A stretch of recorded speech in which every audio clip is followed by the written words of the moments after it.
test, test, test, test.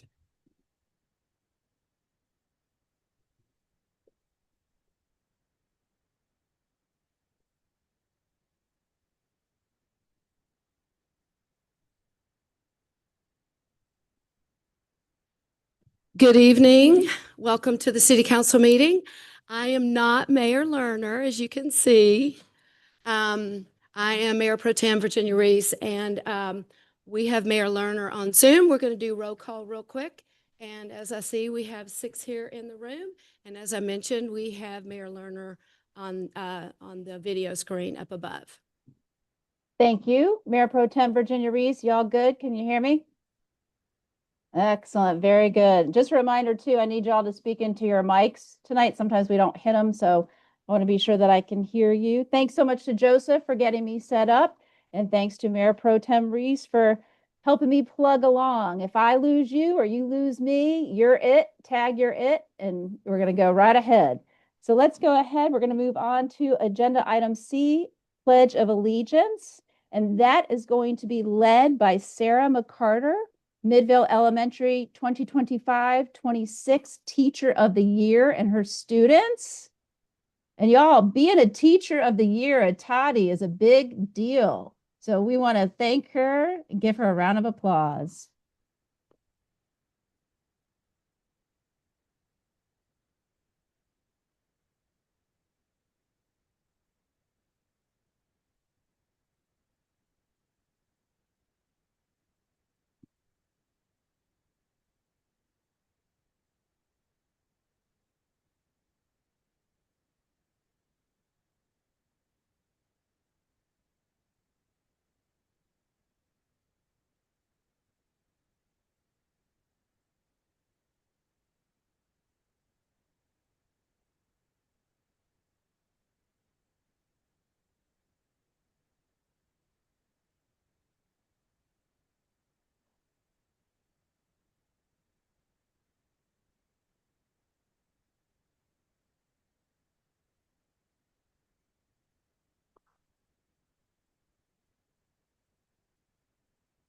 All right, excellent.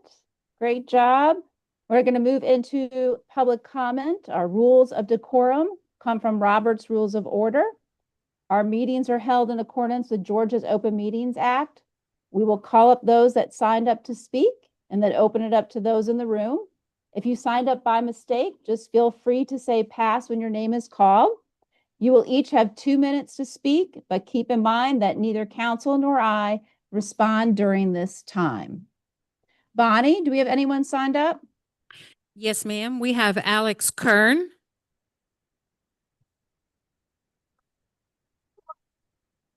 Which one? Okay.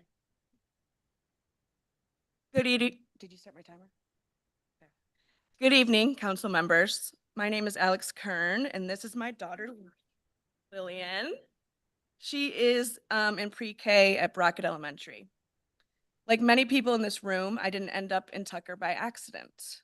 I am here because of a promise the city and the county made that if we invested into a home here, our children would have a stable community school to grow up in. To hear that Brockett Elementary and other smaller schools nearby are now on the chopping block feels like a breach of that contract. I'm angry, not just as a parent, but as a taxpayer who chose this community in large part due to the elementary school nearby. To be clear, Brockett is not just a school, it is the heartbeat of our community. This school is not just a line item on the budget or a collection of square footage. In a close-knit neighborhood like ours, the school is the social and economic anchor. It is the sidewalk talk at drop-off that keeps neighbors connected. It is the playground where our kids build their first friendships. It is the reason young families buy homes here and local businesses stay open. When you close a small school, you don't just consolidate students, you rip the heartbeat out of our community. And let's be honest about the economics. Families move where the schools are.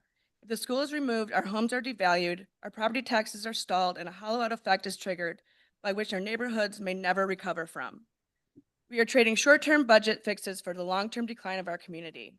While I'm sadly aware the council may not have direct decision-making ability in the proposed cluster closures, you certainly have direct responsibility to the neighborhoods that will be impacted by them. Again, I am not just standing here for Brockett. I'm standing here for every family in our neighboring schools who chose this community because of the commitment to a small, close-knit schools, and I urge the council to advocate for the same. Thank you.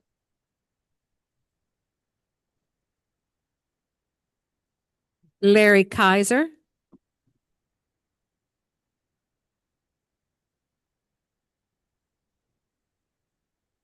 Good evening.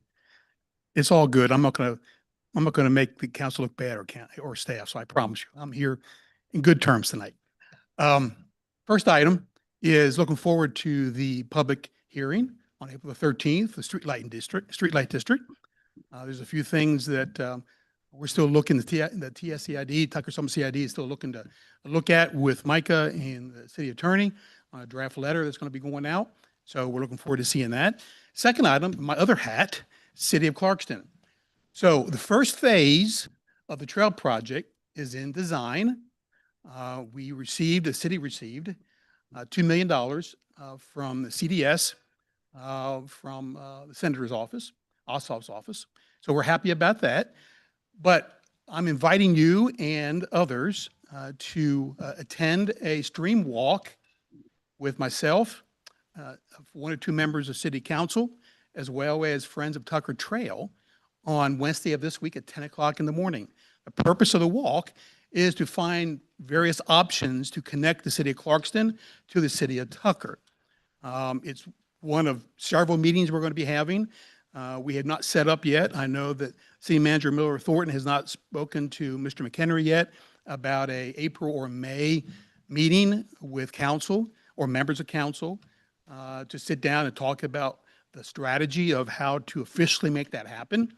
But the first part of this is to do what we're going to do on Wednesday. So South Fork Conservancy is also going to attend.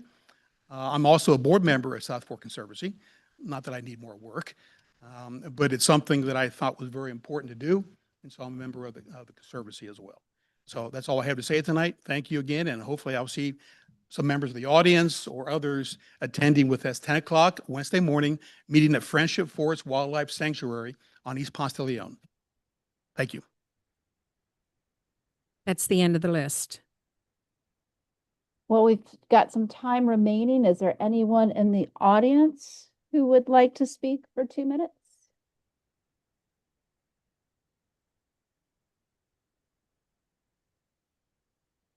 Okay. All right. Thank you very much. We're going to move on to Mayor's opening remarks, and I'm going to need some help here from Mayor Pro Tem Reese. It's so exciting. And I'm so disappointed that I'm not there to be with our TKR 101 graduates tonight. This class marks the end of our 8th season of doing this. It was originally branded University of Government Affairs Tucker, and this series has been a huge success. Thank you, Sonia, communications team, department directors. You're informing our residents and neighbors about how the city operates, our accomplishments, and also an opportunity for staff to receive feedback. Tucker 101 is a great opportunity to gain some understanding before you decide to apply to be on one of our boards and commissions, or even running for elected office. And many of the past candidates in our city elections came through Tucker 101. So we're going to have Sonia Shufsky will announce the graduates, and Virginia will hand out the certificates. Actually, I'm going to go ahead and announce them. Excellent. And hopefully I Very will good. get the names right. I was going to say, blame it on, that's why I passed it on to Sonia. Okay. Congratulations to everyone. We're going to welcome up first Kevin Anderley.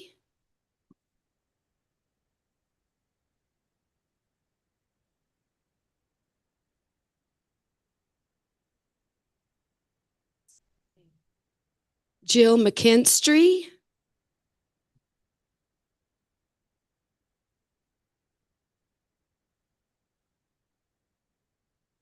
Bill Gaines is not here. John Whitehill.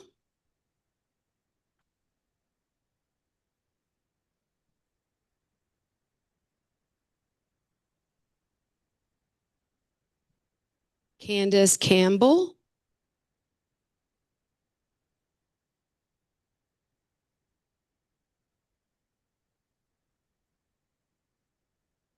Byron Campbell.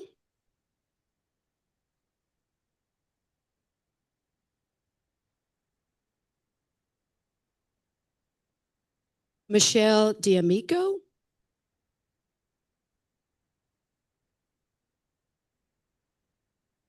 I hope I got your name right.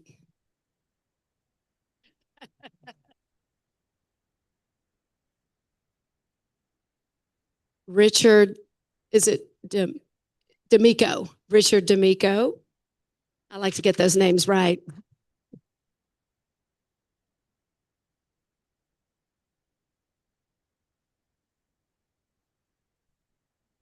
Hassan Yusuf.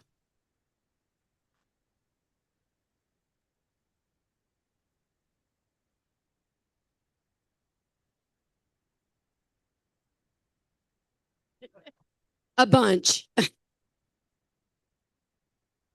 And last but not least, Megan Thomas.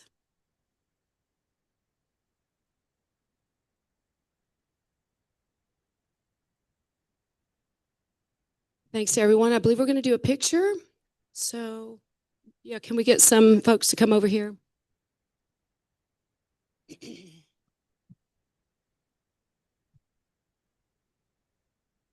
you get my big head looming in the background?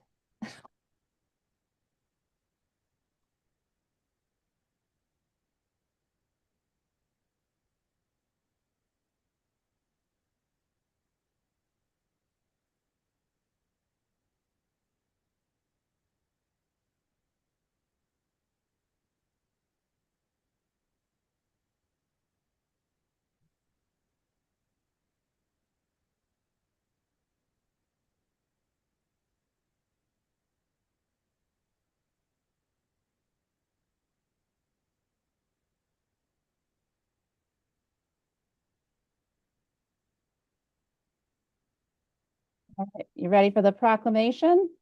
We are. All right, so we're going to have a proclamation celebrating Government Finance Professionals Week, which is March 16th through the 20th. And I'm going to let you go ahead and do that. And then City Manager McHenry will make an announcement.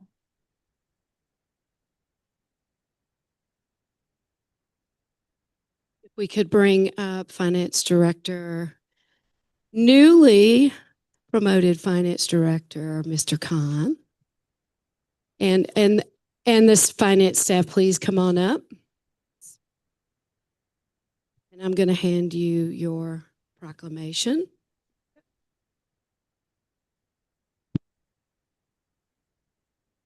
We appreciate you guys so much.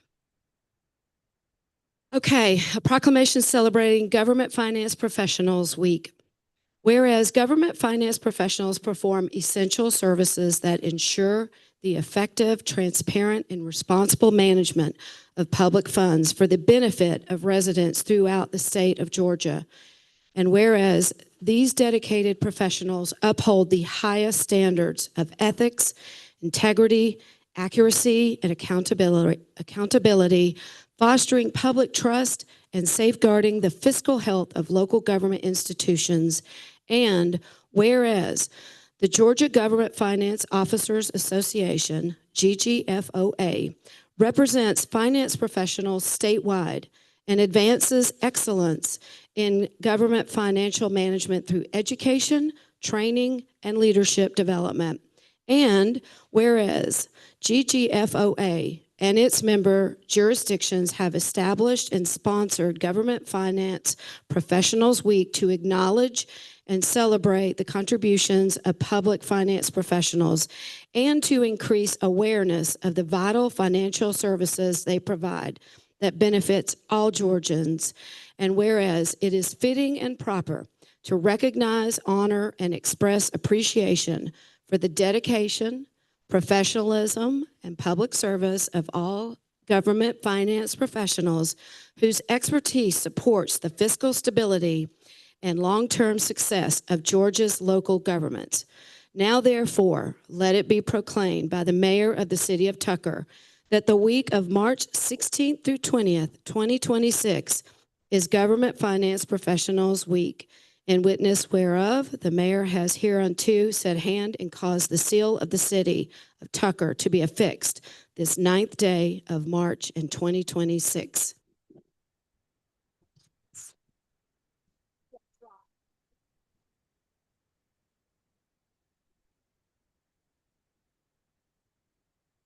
Let's get council in the picture. Council, get on down there and get in the picture. Come on. Yeah.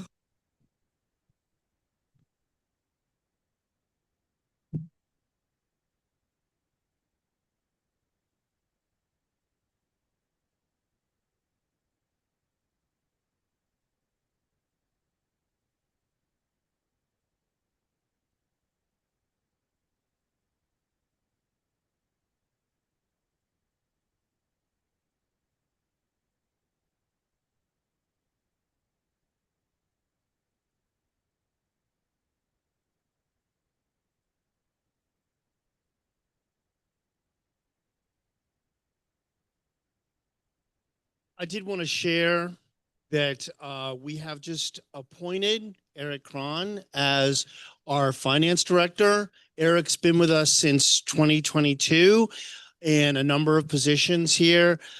He's got a master's degree in finance, and he's done an excellent job with us, and we're really proud to have him on board. So please tell Eric how much we appreciate him taking this position. Thank you.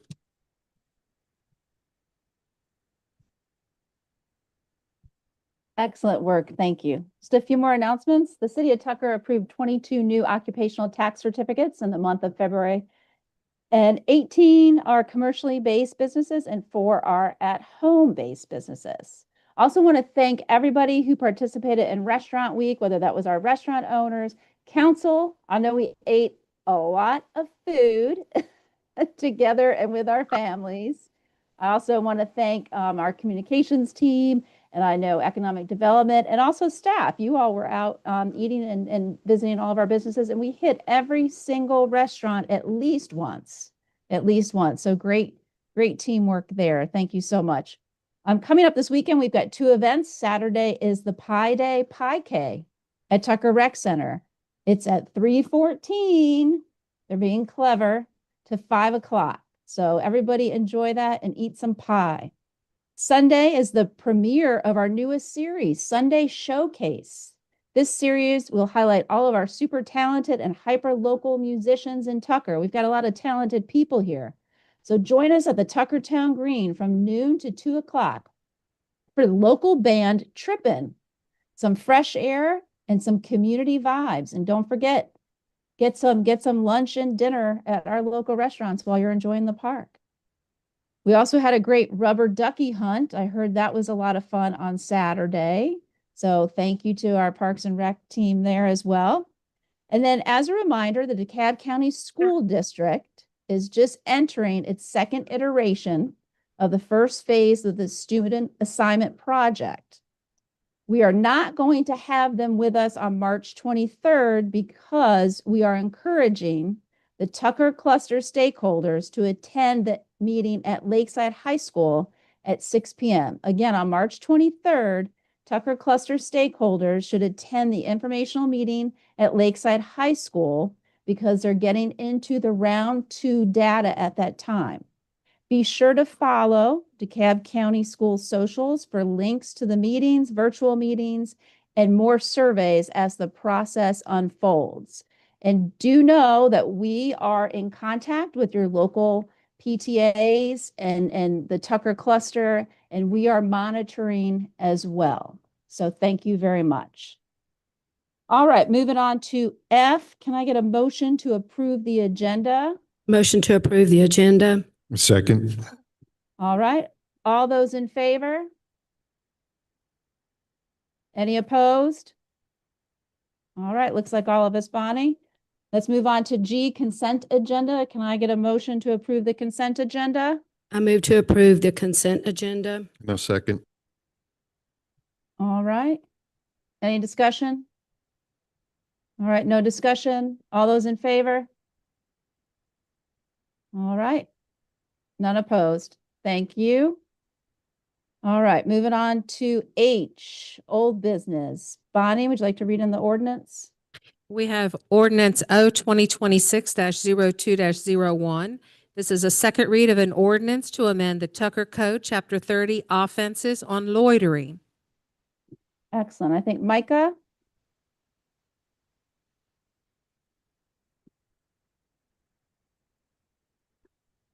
Thank you, Mayor and Council. And of course, Major Harden's here with us as well. So we did a presentation at the second meeting in January, and we did the first read of the ordinance at the first meeting in February. So, we've been over this a number of times. So really, I'd just like to open you guys any questions if you have anything you'd like to offer but we've been over this a couple of times, so I won't bore you with another round of presentations. You've got 6 documents in the packet. There's quite a bit in there to review. So I'm sure that you guys have had plenty to look at this already, but yeah, any questions, any comments? Raise your hands high so I can see. Councilwoman Schroeder? Thank you. I am curious about the distribution of the signage and was hoping that we might maybe run out and if we were going to reconsider the number. I have heard from several people who I know who aren't kind of in the downtown district who probably would also like to participate. Yeah, I'm going to move over here and I'll swap sides here.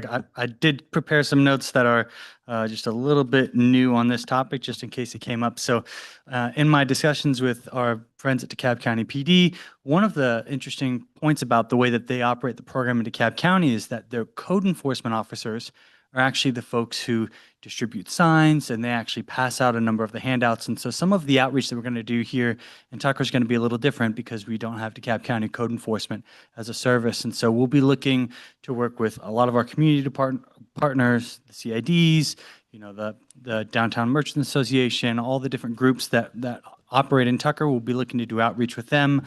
Obviously, the economic development team here in Tucker is going to be a big part of that lift. They hold, monthly, bi-monthly meetings downtown, and they attend and have spoken at various lunches and that sort of stuff. So a lot of the business outreach and frankly, the long-term sustainable outreach is really going to come from those economic development meetings where we're meeting with folks out in the public, or if they do a retention visit, they may say, hey, have you thought about this? So in the longer term, that's going to really be the core of where people get connected, because those are going to be the people on our staff who are thinking about how we can offer something new to those folks. The other end of that spectrum would be that if there's an occurrence that happens at a site and the DeKalb County police officer is there and says, hey, you know what? It could benefit our relationship and it could benefit the officer's ability to do their job and frankly, the property owner's ability to stay at home when they want to make a phone call by pre-authorizing, then they could propose this program and also provide the documentation through that channel. So there's 2 different sides of what that outreach will look like. But really, initially, what we're going to be looking at is doing outreach with the CID partners. They have newsletters. That's going to be, their members are all businesses. So that's really our going to be our target audience. This program is for businesses. And then we're going to be doing, boots on the ground outreach. Obviously, to some degree, we'll be sending our staff out with paperwork to literally provide the whole entire packet. And then if you look on the flyer that's here, what you'll notice down at the bottom, there's just a 3-step process to join the program. And it's really just to request the documentation and to fill it out, scan it, and send it into the appropriate email address that's there. DeKalb County collects all of that information and they verify it. And then we will provide a sign to them. And so again, in the short term, it'll be a little different than the long term. What we're proposing is that in the short term, the city of Tucker will keep the signs here and we'll distribute them as quickly as we can, just because if we get 100 or 50 people like we're proposing, that would be a lot, that'd be a full-time job for an officer whose job is not outreach. And so in the short term, we'd like to keep them at City Hall, distribute to people as we build those relationships with them, and they can either pick it up from us. We may, in some cases, be able to deliver to them and do a wellness check. So those are all different moving pieces. But to your point about the number of signs, we are looking at an increased number of signs. Frankly, the original estimate from 50, I know of one property owner who, has 30 properties in the industrial area. And if that person comes and signs up, we're going to blow through all our signs at their 30 various properties. And then another thing came up as we got deep in the discussions about what's actually useful, is that in some places you may have a parking lot that's rather large, and the storefront and the glass may be very far away from where the office is located. And so there may be some cases based on the size of your property and the size of your parking lot where we'll distribute more than one sign. And so we're looking at a separate sign that's a little lighter weight and a little bit, a little differently sized to go up on poles on a given property. So we may give someone 2 or 3 signs. So the volume of that is going up, but frankly, we're interested in the program being effective. We're not just interested in signing people up and giving just only one solution there. So. Micah, I had a quick question just to piggyback off of that, and I see you, Councilwoman Weaver. Give me a second. Many people, many businesses already have no loitering signs. We see them in their parking lots and we see them all over. So is it possible to make stickers for them to put the code ordinance as written in our set of ordinances, where they could put a sticker on those other signs that are there? I know I've had the conversation with Major Hardin where he has said, have they signed the program? That's more important. Have they signed up? That's more important. So I'm wondering if that avenue has been looked at as well. Yeah. First of all, defer to the major on whether the sticker you think is sufficient. Clearly not that tall. The signs are important to be plainly visible, right? As far as the no loitering, whether or not you've got a sticker on it or if it's the one that you want it to be, that's not as important as simply the signage and this being signed up for it. No loitering is no loitering. The visible deterrence being that sign, even if it just says no loitering. We like things to be uniform so that when the officers are out on the street, they recognize it as the same thing, right? That kind of helps them know they've done the process because they have the same thing.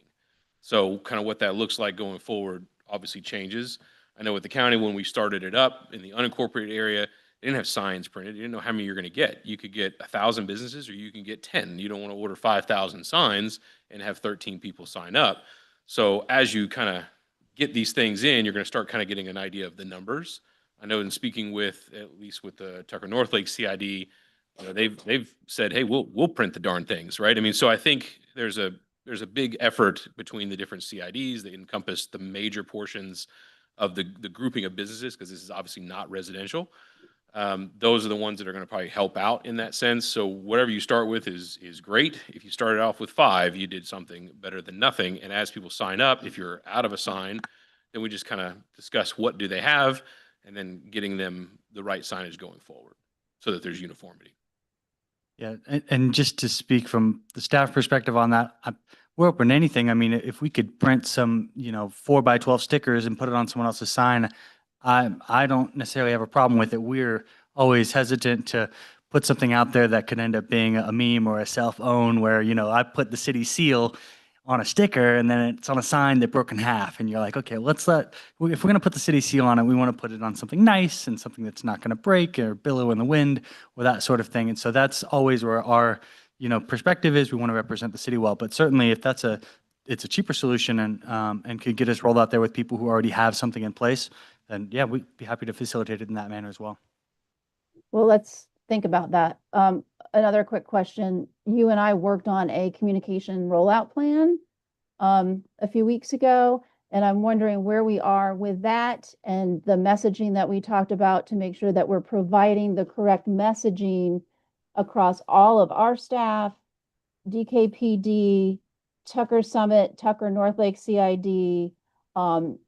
We know that it's important for people to understand what this is and what it isn't, and that sets up the program for success. So where are we in that? Because the minute this passes, you might have some of the CIDs communicating and they may not be communicating exactly what we want them to, or TBA or our other partners in the community. So where does that stand and what is our message to them tonight if it passes?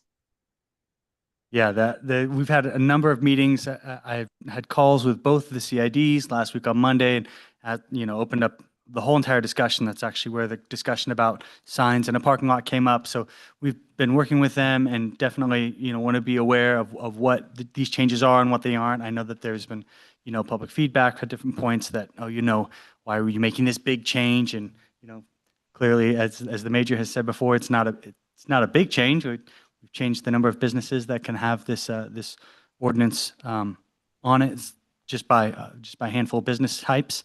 And then I had a number of meetings today with different folks throughout the PD to communicate with them. And what I heard for the most part was that as long as our documentation is updated to align with theirs, that they're not going to be doing any particularly different types of outreach other than what we've already got available to us. So in terms of moving forward, we haven't designed or like mocked up any specific communications moving forward, just because we don't get ahead of council on those sorts of things for what we exactly are saying or what we exactly aren't saying. But that will be the next step, is to talk with our partners and make sure that we're all on the same page in terms of communicating the same language outward.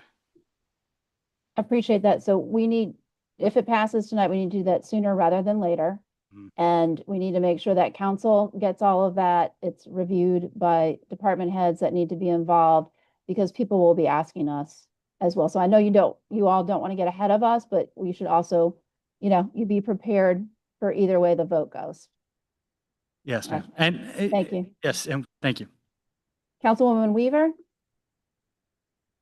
Hi, thank you. Definitely understand jumping straight into questions, but I would give feedback that there might be new audiences every time we hear these. And so a quick executive summary, high-level summary would be, I think, probably helpful for the public in addition to us. But so I have a couple of questions. So first of all, just to make it clear, we are voting on the ordinance, not the program, right? But you are bringing the program to us, but the vote is specifically around the ordinance itself. Is that correct? Yep. Okay.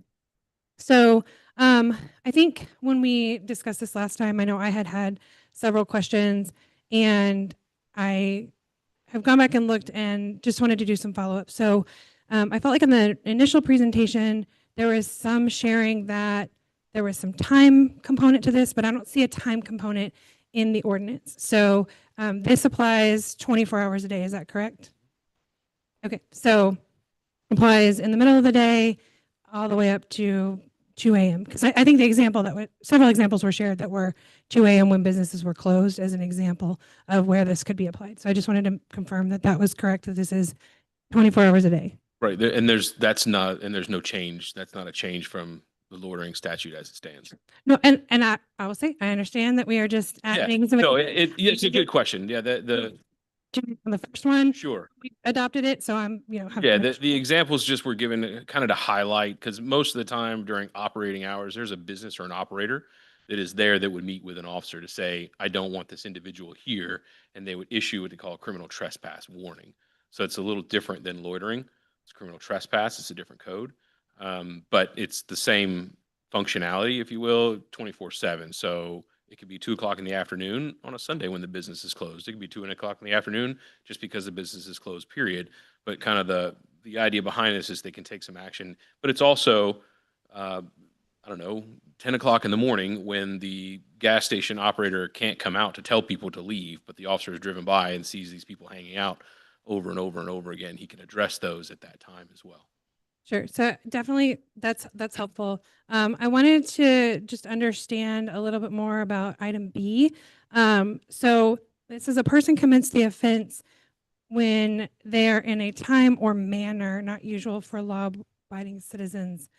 So besides the business is closed and people are hanging out, what are other, it seems very broad. So I just want to understand who is deciding what is a manner usual or not usual for law-abiding citizens. So that's going to depend on each individual officer and their knowledge, training, experience with whatever it is they're dealing with. Time isn't always a factor. You can have drug sales at a convenience store at 2:00 in the afternoon or at 2:00 in the morning. So time doesn't really play a factor in whether or not what you're doing is lawful. Always, obviously, it is a piece of it, but there are lots of different factors to it. Truancy is another example of things. If you see a child out on a regular school day down, Brockett Road somewhere, not at school, and they should be at school, that's at a time and a place someone shouldn't be.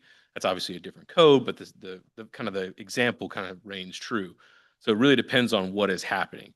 It does not mean that the interaction that they have with the officer is going to result in a citation or an arrest or even saying that you have to leave.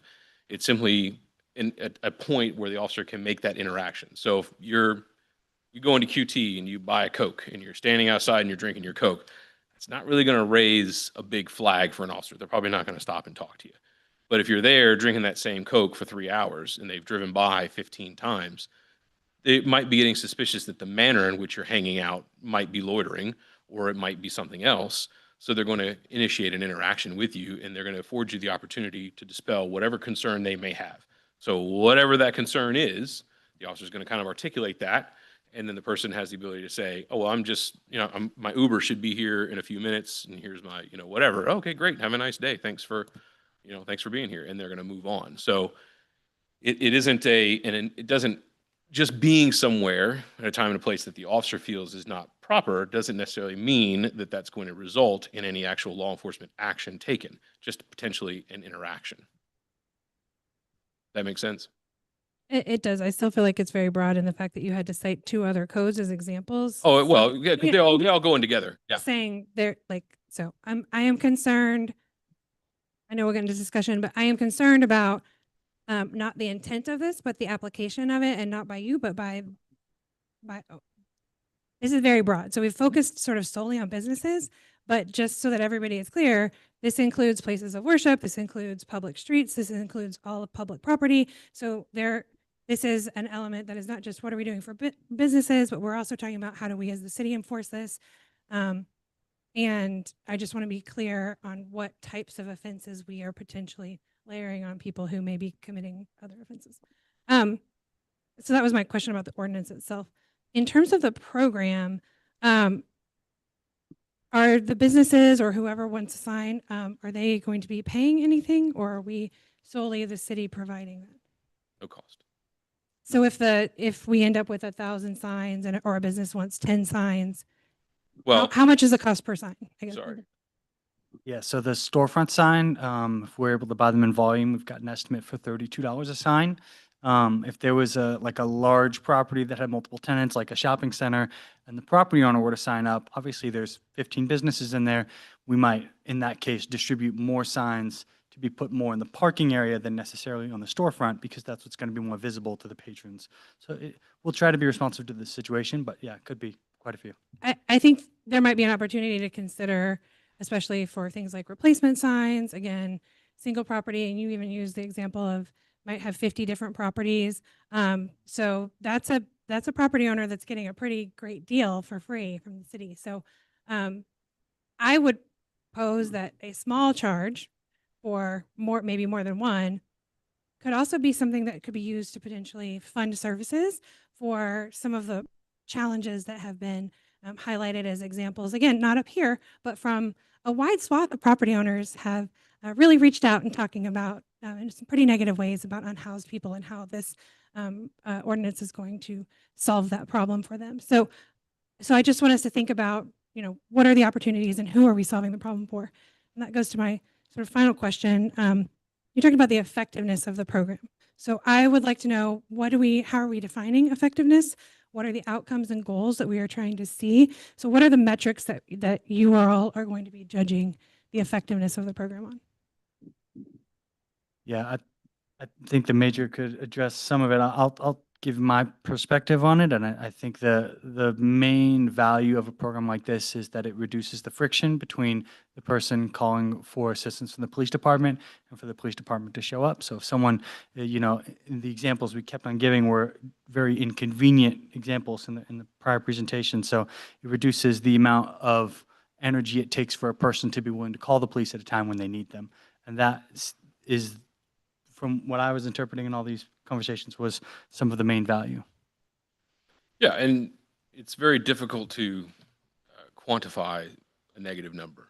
So if the presence of a sign has assuaged people to not be there anymore, how do you prove its effectiveness, right? Is the sign the effective piece, or is the fact that it's Tuesday on an April's rainy day that they're not there? It's very difficult to kind of define that. Other programs have different ways of making a metric. This is a little bit different in that sense. The goal here is not citations. The goal is not arrests. So we really don't want to measure it by that because that's not what we're looking for. It isn't whether or not 5 places or 500 places have signed up. That's not the metric either. It's just another tool. As I've said in all of these readings and the presentation, this is not a silver bullet that fixes any one particular problem. This is not one that attacks or addresses any one particular group. It doesn't identify this because they're homeless or because they're whatever, or just hanging out when they should be somewhere else. It doesn't do it that way at all. It doesn't matter who the person is, what their status is. None of that matters to us. What we are trying to do is provide the officers with just another tool that they already kind of have, but a partnership with the business or the church or whatever group it is, the property owner, to effectively make their property a little bit safer so that they can feel a little bit better. I've had 2 conversations today on Main Street with business owners that are hoping for all this to come through. They've had their complaints about different things, everything from homelessness to Main Street, the students coming out of the high school. So there's a multitude of problems that business owners tend to have. No one thing is going to fix all of them, and no one thing is designed to address one specific particular item. So it isn't that way that we look at it. We want to see crime as a total reduce no matter what, which is kind of what we've discussed around here many times, and it's doing that. The city of Tucker is a great place to be. I think that's evident by the growth that it has and what you all are doing here. So that's kind of, that's really it. So I definitely understand that from the DeKalb PD perspective. I think from the city perspective, it would be good to come up with some, even if they are broad, ways that we're defining that. And I have a question. Councilwoman Weaver, I thank you for that. That was part of my, no, I'm not cutting you off. I just wanted to say that was part of the communications plan that Micah and I looked at and went through to say, what are some of the metrics that we're looking for and making decisions on that. I will say in Major Hardin too, we talked about the example of Tucker Meridian. There is a group of people that set up in Tucker Meridian. I don't even know what they want, but they have an orange tablecloth on their table. You might have seen them when you're going into Sprouts or Dick's or DSW. Now you all know where I shop. And they want to take a survey. They want to talk to you about something. I always say, no, I'm sorry, I'm too busy. Well, it's like whack-a-mole with them and the owners of Tucker Meridian, because, you know, a manager might call from the store to say, hey, they're bothering customers. Customers are complaining. By the time PD shows up, they have to wait for somebody to say, the property owner to come out to say, yes, I want them removed. They might leave, they might not, if the manager asks them. So there's a little friction there with the managers of the store and this group, and they're quite persistent. And so I know that the owner of Tucker Meridian reached out to say he will sign up because he can't be there all of the time to sign those papers to get those folks out of there. Well, And that's just an example that we heard recently. Yeah, and just to piggyback on that, when they're there and those are going along the criminal trespass route, a lot of times we need that business owner to go with us to obtain a warrant, and that's even more timely. So it takes a lot of time from an operator or a church or any property owner when dealing with essentially criminal trespass. It isn't just hey, tell them to leave. That's part of it, but there's a broader process. I have one follow-up question to that. Just going back to the ordinance and the fact that we're voting on the ordinance, not the program. So I know the ordinance was adding different establishments. So I just want to be clear, and Ted, this might be for you. When I'm looking at the types of locations that we mention here, it says explicitly church or other public place of public worship. And then it says theater, concert hall, ballroom, coffeehouse, tavern, establishments licensed to sell alcoholic beverages, automobile service station, or other public place. And then it also talks about hotel, motels, and extended stay motels and convenience stores. So are we saying that a place like the Tucker Meridian is an other public place?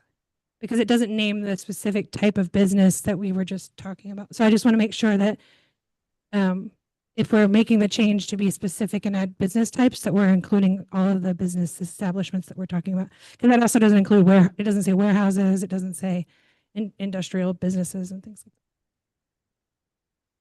I would read that in that subsection A, other public place, to be talking about places of public accommodation.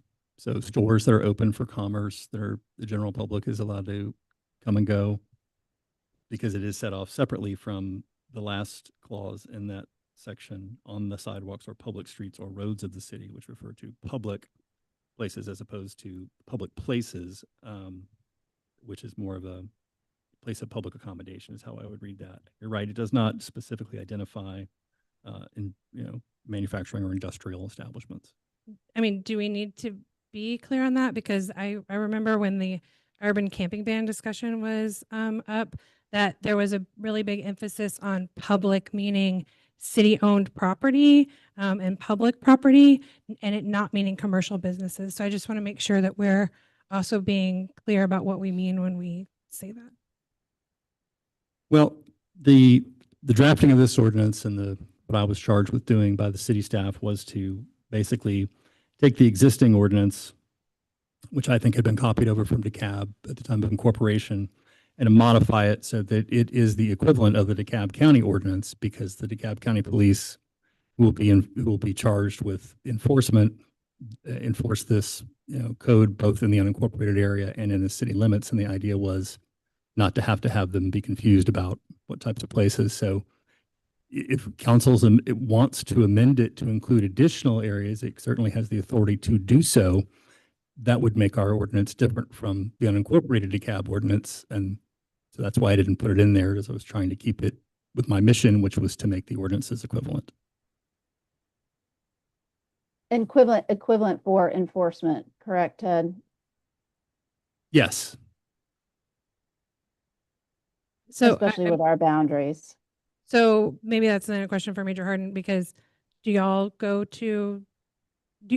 to use the DeKalb ordinance to go to all businesses, and that is how Yep. the DeKalb attorneys interpret public place? That's how it's been applied. Yeah, the verbiage is there when you add that other place. It kind of, I forget the exact verbiage on it, but that pretty much is the all-encompassing piece. There are industrial areas in unincorporated DeKalb that are able to participate in the same program in the same way. Yeah, we don't have an issue with that. All right. Any other questions? Just a quick question. Councilwoman Troche?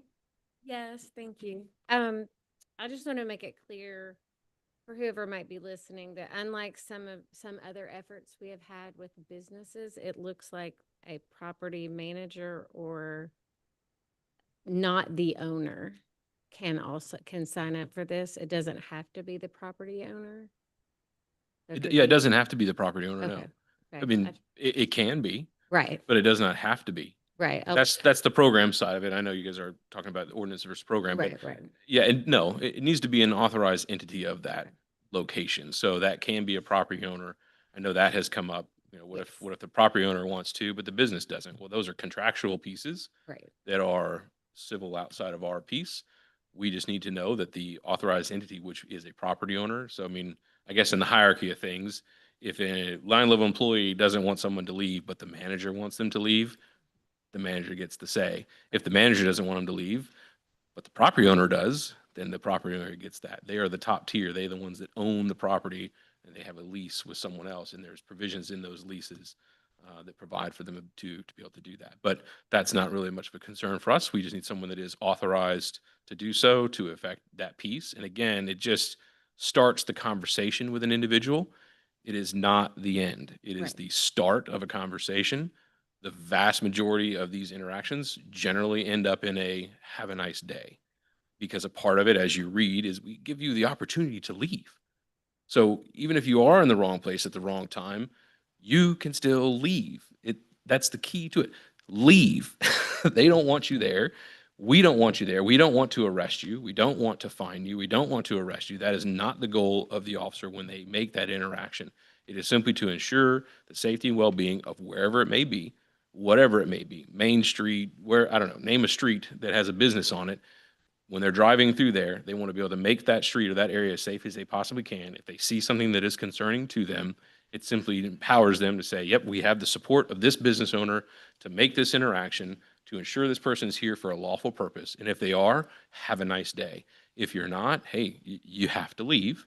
You can choose not to leave, but that's what would start a law enforcement Yep. action. Yeah, that's clear. So Mike, I guess maybe make a little note for the comm plan. Mhm. So when people are out sharing the message about it, they might say, I don't even know the property owner, like that kind of thing. So I would just make that clear because other things we've done have required that it be the property owner. So. Okay. And I know from the two CIDs, which encompass the bulk of the business, they have both made it very clear, at least to me, and I know that's not you all, so sorry if they've told you something different, but they've made it pretty clear to me that they're ready to require anybody that's in their organization to be a part of it, or to at least communicate about their intent to it. So it sounds like there's a good bit of the businesses that have communicated to their constituency that they would like whatever it is they would like, and that all factors into their decisions. All right. Councilwoman Reese? Just a quick question, because some of the conversation just brought up. It's really just asking you to recap, because it was helpful for me, I think, in the work session when you talked about the process once the officer shows up, and particularly assessing if someone is having a mental health Mhm. incident, maybe there's drug addiction or there's something that again, the process is you're hoping that maybe the person, if they're looking in the windows of the business or whatever, and you approach them and say, hey, what are you doing? Maybe you could just move it on down, and they move on. Maybe they were up to something no good. We don't know, but they move on from looking in the windows or whatever. But there's also the folks that might need help, that there's an opportunity for the officer to engage, assess them, and then call in, the community service professionals. I can't remember what they're called, but, a mental health professional to kind of come in and assist. Can you just talk about that real quick? You nailed it. You listened well in my last thing. Yeah, no, we are not a singular piece, right? We are not just here to arrest people. Again, that is, you ask any officer why they got into this job, none of them are going to tell you to arrest people, drive cars, and shoot guns. None of them are going to tell you that. They're all going to tell you they got into this profession to help people. So that is a piece of it. So we're going to identify what the issue is. If there's a mental health component, we're absolutely going to offer service to that with our mobile crisis unit if they're available at that time. But the vast majority of our officers are crisis intervention trained, so they all can identify these things. We can all provide a service. We can ask the fire and EMS folks to come out and do an evaluation. We have clinicians that ride with our police officers that we could have come out to those calls and assess. If it is homelessness, we're not going to say move on. We're going to offer a service. So Frontline, we are a partner with Frontline. I know most of you have toured Frontline. If I call Frontline, we have a dedicated number. They have to have a bed for us. That's part of the contract. So we call them. They can be there with us within about 15 minutes. They say 15 minutes. It's more like 7. So I don't know how illegal they're driving, but they're getting there. But they come to us and they make that assessment. The only requirement they have from us is just essentially run the person, make sure they're not wanted for anything and they don't have any weapons. And then they're able to go with them should they choose to do so. Again, all choices. We make the offer for a multitude of services. Arrest is the last, right? That's the last service we have any intention of giving. So why are you here? I'm just don't have anywhere else to go. I don't have a home. I left my wife because she's driving me nuts and I got nowhere else to go. I'm homeless now. Okay, well, let me get you in touch with Frontline. Would you like to go there? No, I don't really want to go there. Okay, well, you don't have to. Is there anything else we can help you with? We don't see any kind of mental health crisis or anything like that. Okay, well, have a nice day, sir, but obviously you can't stay here. And they'll continue to walk on. Some people take it, some people don't. I call them multiple times myself because I get my coffee at Starbucks and I'd make the loop around just Main Street, just kind of look at things. And I have encountered different folks. I had 2 women a couple weeks ago that I encountered similar fashion. Hey, you can't put the grocery cart here in the woods to get ready to camp. You can't stay here. That's not allowed. And just so happened to be on federal property, so I had a little more allowances there. And the first question I had for them is, can I get you somewhere? I have an option for you and I can have them here in about 10 minutes. They were all for it. They kind of tried to call my bluff, if you will. So I made the phone call, and then by the time I could get off the phone with Frontline to have them on the way, they said, well, we're not ready to go now. Okay, well, that's fine. You don't have to stop any officer and they will help you, or call Frontline yourself, but you still can't stay here. And they went on about their way. So they don't always take the service. We offer it a lot. And unfortunately, they don't take it a lot, but they still have to move on. And sometimes they do. Yeah, and Yeah, if we get one's a win, right? Every one person that we can get some help to is a win. Yeah. Okay. And the officer does a lot less paperwork. That if that doesn't tell anybody around here, anybody does paperwork knows the officers don't want to do paperwork, and an arrest is always paperwork. But if I get you to Frontline, I don't have to write a thing. I just get to say, here, go with them and have a nice day. Thank you for that. Yep. All right. Seeing no more questions, I'd like to get a motion. I'll make a motion to approve ordinance 02026. Am I doing the right one? I am not doing the right one. 02026-02-01. Second that. All right, any discussion on the motion? Councilwoman Weaver? I think I just want to flag for all of us that very detailed work by staff, a lot of time, a lot of conversations have gone into the program side of this. I hope that we can find a way to do that same level of effort, or something even half as much of that effort, on trying to have some of the systemic ways that we can address people who are unhoused. I also want to add, I think some of you also heard, but there was a lot of vitriol coming from a lot of people in the business community about unhoused people. And I think there's a lot of work for us to do to understand that just because people don't have homes doesn't mean that they're not a part of our community. So I'm just adding to the discussion while there's an opportunity, that can we please spend some additional time thinking through that, thinking through how this program can be utilized alongside what we talk about when we mean services. I know that the Frontline piece was mentioned. I think it's great that DeKalb PD has that option. I have called Frontline and they have refused to come to Tucker to provide service to people because it was outside of their jurisdiction. So I think there's just some opportunities for us to go a little bit deeper. So I just wanted to add that. I really appreciate the thoughtfulness. I think we can hopefully apply some of that thoughtfulness in other places. And I'd like to say you're going to be a part of that because you're on the commission that's coming up that's going to be discussing this. So I hope that, you're going to bring that back to us as well. Yeah, my point is, I think we have been doing a lot of, to say DeKalb County is handling. I think there's some things we can do for the city of Tucker that we can do more. So, yeah. I agree. And and we can work with them on those services and find out what else we can do. And I have heard from some of our churches, I meet with them frequently, and they have had some success with Frontline as well. And so maybe it's a conversation with us getting together with Frontline again, with new Dr. Ferguson, the new housing chief for DeKalb County. And I know all the other cities are partnering with them as well. So point well taken. And I look forward to us doing that. I think you're seeing some vitriol from some of the business owners, not all, but they're frustrated because I know that they are losing customers.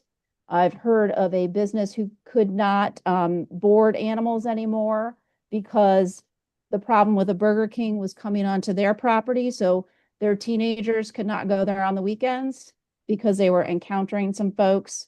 And so they were concerned for safety. So, it's unfortunate, but it is something that we need to dig a little deeper into. And this is one tool for us to look at, and as part of that education, what we can do to help folks as well.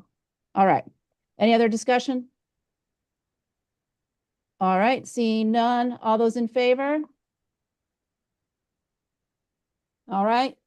Bonnie, that's all of us. Thank you. All right. We're going to move on to new business. I-1. Bonnie, you want to read that ordinance in for us?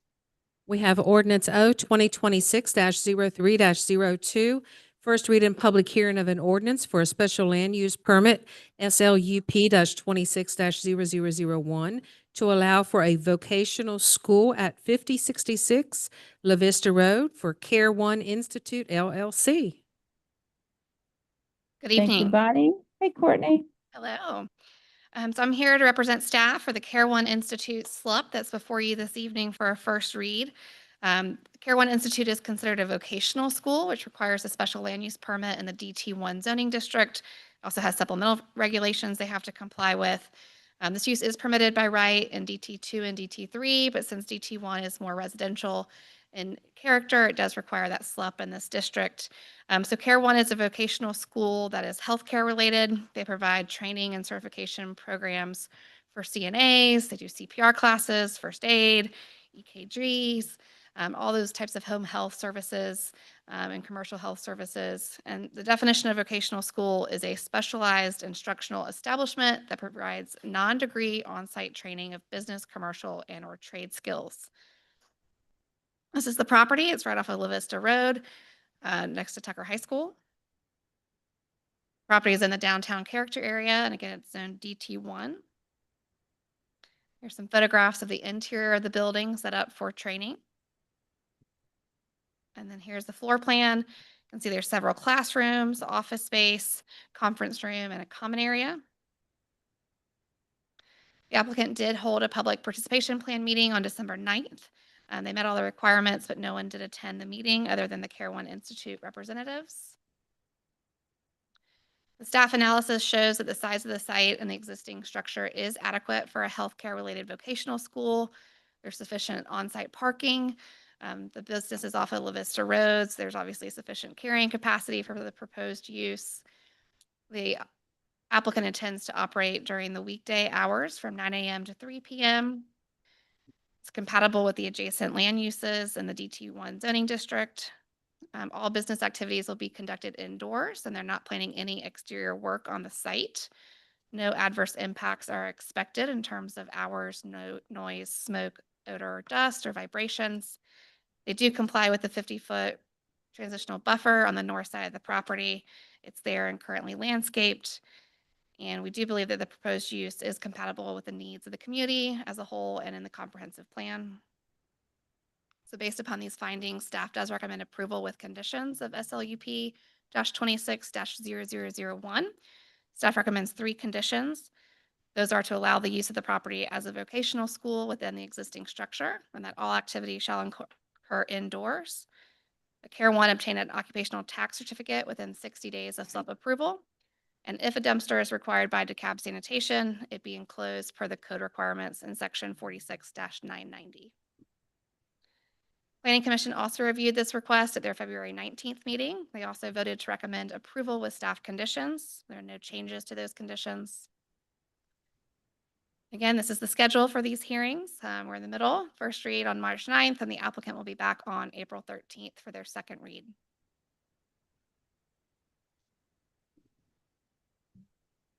All right, very good. Let's go ahead and hear from the applicant, and then we'll do some questions before opening the public hearing. Or actually, yeah. Wait, I have to open the public hearing for the applicant. I know. All right, drives me nuts. All right. Sorry. Thank you. We're going to go ahead. Give me 1 second. We're going to go ahead and we're going to open the public hearing for all those in favor, and we'll hear from the applicant. Good evening, all. I am Nadine Johnson. I'm the owner of Care One Institute. Care One Institute is a vocational training school primarily serving the adult population. We train persons to make them workforce ready, primarily in healthcare technical fields, which is the certified nursing assistant, phlebotomy, EKG, CPR first aid, and home health skills. We believe that the school will add character to where it's being proposed to be housed right now, simply because it will help your workforce development. The groups that we train are changed out once per month because we have a class, they're short courses, so they are 3 to 4 weeks at most. All our classes are held indoors.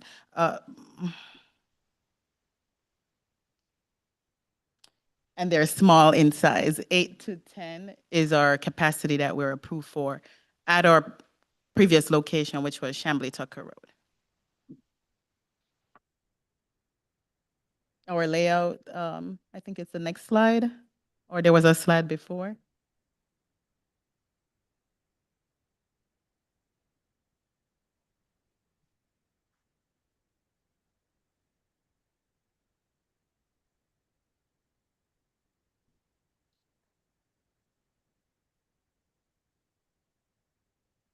That's our classroom, the layout of our classroom, and the picture to the right, the small picture upstairs, that's our lab, because we need a lab to conduct clinicals. Any questions? Let's go ahead and pause the timer, and we're going to take questions, and then we'll go back to the public hearing for anybody who's there to speak in favor. Council, any questions? I can't see you because the presentation's still up. Any questions for Courtney or our applicant? Councilwoman Weaver? I was just wondering if you could speak. So I heard you mention you were previously on Chambly Tucker Road. So, so you're already in the community and you're could you just speak to kind of expanding or moving or kind of what's behind that? And We have moved, actually. We moved from 3594 Chambly Tucker to La Vista Road. And in our attempt to obtain our certificate of occupancy, we were told we had to go through this process, right? got it. Do y'all work at all with the high school or with any of the, I know there's like a number of career and technology educators. I just would love to hear a little bit more about your presence in the community and kind of your previous, again, at the other location. If you could expand on that a little bit. Okay, so the CAB has, I want to think I did that in November, where you were able to be principal for and ironically, I did get Tucker High School. So yes, we have already started a discussion with Dr. Parker at Tucker High School for the healthcare program that they have, that we can be a part of the high school program when it comes to career fairs for those students that are leaving, because you do have to be 18 to be able to participate in the programs, or you won't get certification.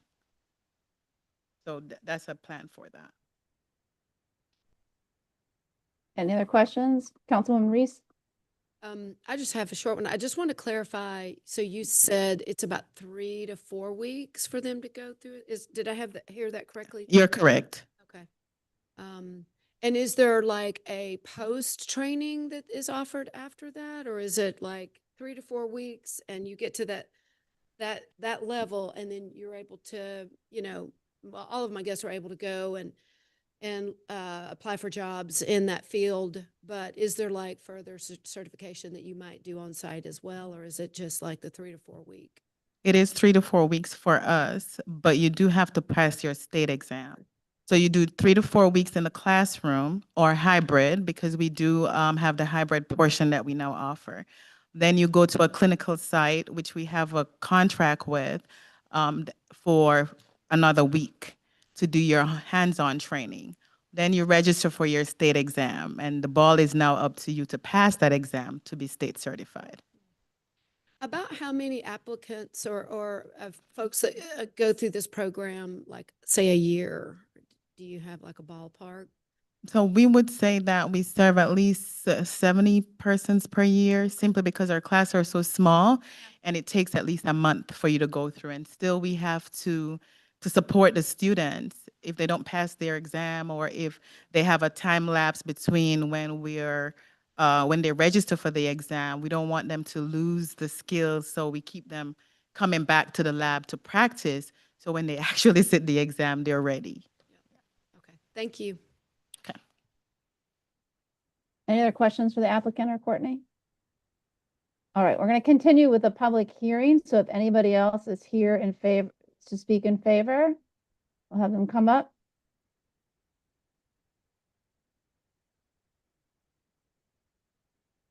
Anyone in the audience? All right, we'll close out that portion of the public hearing, and we will open up the public hearing for anybody who's here in opposition.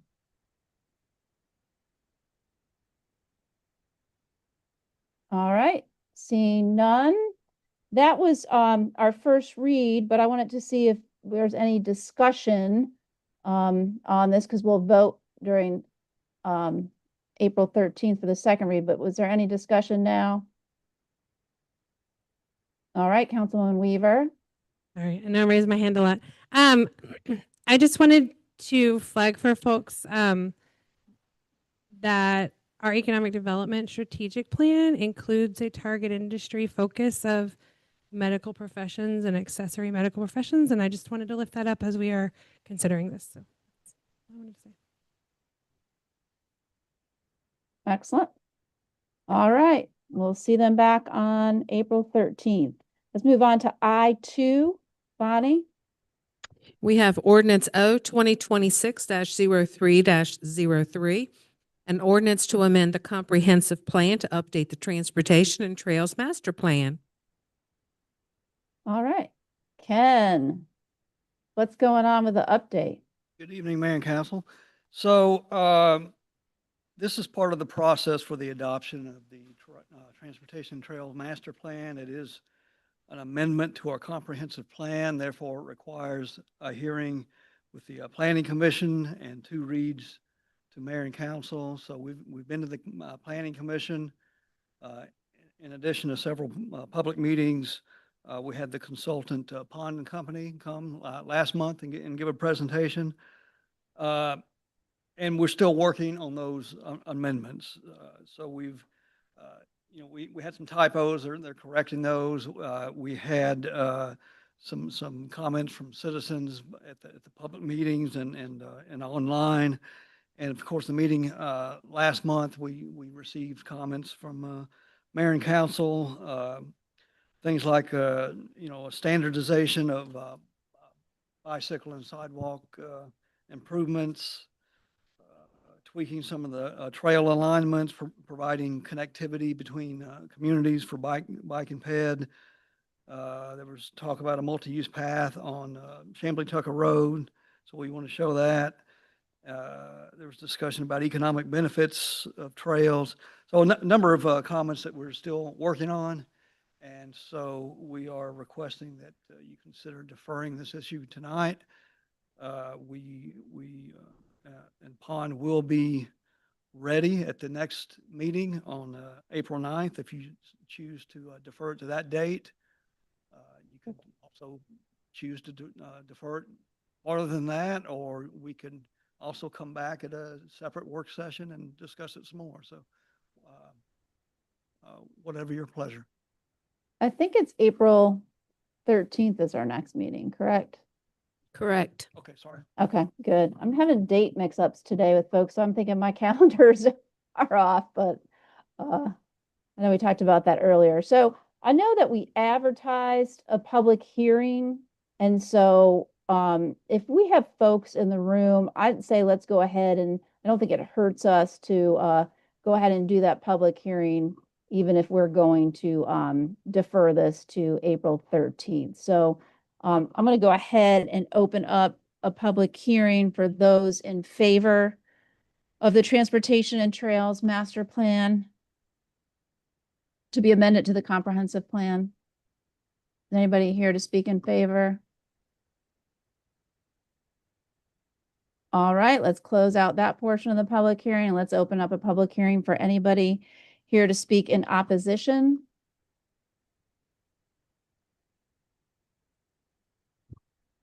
All right, we're not seeing anybody. Thanks for shaking your heads to let me know. I don't want to cut anybody off. All right, we're going to close that portion of the public hearing. And then can I get a motion? Yes, I'll make a motion to defer ordinance 020260303. Second. And can you, What date? can you speak? Yeah, say the date for us. For on March 9th. No, April 13th. Oh, Defer to April 13th. Sorry, I know. I'll make a motion to defer ordinance 02026 60303 for our next meeting on April 13th, 2026. My second. All right, any discussion on that motion? All right. Yes, Councilwoman Nguyen. Councilman Nguyen. I got too many women up there, sorry. Not a bad problem there. I just want to quickly ask, is there like a limit on how many times we could defer? You know, just say if it's brought up the next meeting and we're still kind of not completely happy with the Trails and Transportation Plan. I'll give that to Yes, Ted. sir, there is. We have 65 days in which to pass an ordinance. It has just been first read, although not in the packet, so I actually don't know if the ordinance is in front of you, but it was first read by the clerk. So you now have 65 days until it can be passed, or but a new ordinance could be introduced. Right, it has the adequate number of hearings. It does the exact same thing, but the deadline for this particular numbered ordinance that was just first read is 65 days to adoption. Is there a gap that we have to, before another one? Let's say we voted down. Is there a gap that we have to wait? No, sir. This is initiated as a amendment to the comprehensive plan, so it's not like an applicant seeking a rezoning where there would be a time bar. So that's not a problem. Okay, thank you for the clarification. Good questions. Any other questions? Any other discussion? All right, seeing we have a motion and a second. All those in favor? For deferral, excellent, very good. None opposed. That was all of us, Bonnie. All right, let's move on to I3. We have Resolution R 2026-03-09, public hearing and resolution to create a special city compactor district. All right, and I think that's Micah.